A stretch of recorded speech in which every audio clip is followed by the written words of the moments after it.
Red convent students 1978 charitable trust ఆధ్వర్యంలో 418 మంది చిన్నారులకు 21,000 రూపాయలతో బస్ పాస్లను పంపిణీ చేసినట్లు trust secretary Jagannatharao, treasurer Kalyani తెలిపారు. కాకినాడ సాలిపేటలో గల పైడా సత్యరాజు బాలికోన్నత పాఠశాలలో red convent students 1978 charitable trust ఆధ్వర్యంలో విద్యార్థులకు బస్ పాసుల పంపిణీ కార్యక్రమం నిర్వహించారు.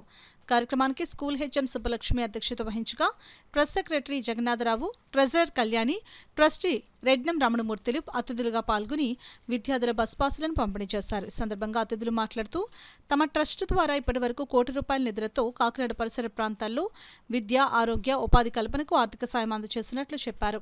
ఈ కార్యక్రమంలో ఆర్టీసీ అధికారులు ఏవి రావు, రెడ్డి, స్కూల్ ఉపాధ్యాయులు, సిబ్బంది, విద్యార్థులు పాల్గొన్నారు. 1978 చారిటబుల్ ట్రస్ట్ మున్సిపల్ గవర్నమెంట్లో ఉంటున్నారు. 400 మంది విద్యార్థులకు ఒక సంవత్సరానికి సరిపడా లక్షలు ఇవ్వడం జరిగింది. నేను మంచి 2,20,000 సంవత్సరం నుంచి నిరంతరాయంగా సదుపాయంతో స్కూల్కి వచ్చే సౌకర్యంతో ఈ బస్ పాసులు ఇవ్వడం జరుగుతుంది. ముందు కూడా ఈ కార్యక్రమాన్ని నిరంతరంగా మనం కొనసాగిస్తాం. మరియు మిగిలిన విద్యార్థులు ఎవరైనా ఉంటే వారు కూడా సదుపాయాన్ని ఉపయోగించవలసిందిగా కోరుతున్నారు.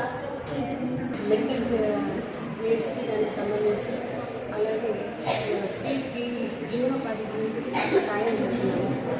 కుటుంబశ్రీ ఇవ్వడం కానీ, సైకిల్ డిస్ట్రిబ్యూషన్ కానీ, వీల్ చైర్స్ ఇవ్వడం కానీ ఇట్లాంటివి చేస్తున్నాం అన్నమాట. దీనికి మా చైర్మన్ గారు కమలబాబు గారు, బాట బాలకృష్ణ గారు, మా సెక్రటరీ గారు జగన్ గారు, మా ప్రెసిడెంట్ గారు బాబురావు గారు అందరూ కలిపి 1978 10th క్లాస్ పాస్ అయిన అందరూ కలిపి ఒక గ్రూప్ని క్రియేట్ చేసుకున్నాం. మొత్తం 70 మంది మా మెంబర్స్ ఉన్నారన్నమాట. ఆల్ ఓవర్ వరల్డ్ ఉన్నారు మా ఫ్రెండ్స్, డాక్టర్స్, ఇంజనీర్స్, ఆర్కిటెక్ట్స్ అంటారా. సో అందరూ కూడా మాకు ఆర్థిక సాయం చేసి మా ట్రస్ట్ని ఇలా నిలబెడుతున్నారు. మేము ఈరోజు చెప్పేది ఏంటంటే పిల్లలందరికీ కూడా మీరు కూడా బాగా చదువుకొని మీరు ఉద్యోగాలు స్థిరపడ్డాక ఎంతో కొంత మీరు కొంచెం డబ్బులు వేసుకొని ఇలా చార్టీస్ చేసే కనుక అందరికీ చాలా ఉపయోగకరంగా ఉంటుంది. ఎందుకంటే మన స్కూల్ మెయిన్ రోడ్లో ఉంది కదా, కమర్షియల్ ఏరియాలో ఉంది. సో మరి ఇక్కడ ఇల్లు తక్కువగా ఉంటాయి. సో ఇల్లు అన్నీ కూడా ఎక్కడ ఉంటాయి?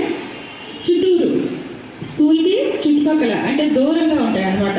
సో అక్కడి నుంచి వచ్చే పిల్లలందరూ కూడా ట్రాన్స్పోర్టేషన్ నిమిత్తం చాలా ఇబ్బంది పడుతున్నారు. కాబట్టి ఒకప్పుడు సైకిల్స్ అందరికీ ఇచ్చారు, ఇప్పుడు అందరి దగ్గర సైకిల్స్ లేవు. సో బస్ అనేది చాలా ఇంపార్టెంట్. కాబట్టి చక్కగా చదువుకోవాలంటే ట్రావెలింగ్ సదుపాయం అనేది ఖచ్చితంగా ఉండాలి. మరి మీ యొక్క అవసరాన్ని గుర్తించి ఆర్టీసీ వారు, అలాగే రెడ్ కాన్వెంట్ చారిటబుల్ ట్రస్ట్ వారు మీ అందరికీ కూడా ఈరోజు ఈ సంవత్సరానికి 418 మందికి ఇక్కడ ఉన్నటువంటి అందరికీ కూడా బస్ పాసులు అందజేస్తున్నారు. ఈ సందర్భంగా నేను మన పాఠశాల తరఫున విద్యార్థుల నుండి ఉపాధ్యాయుల తరఫున కూడా వీరిద్దరికీ కూడా అంటే ఆర్టీసీ వారికి అలాగే చారిటబుల్ ట్రస్ట్ వారికి, రెడ్ కాన్వెంట్ చారిటబుల్ ట్రస్ట్ వారికి కూడా ప్రత్యేకంగా ధన్యవాదాలు తెలియజేస్తాను.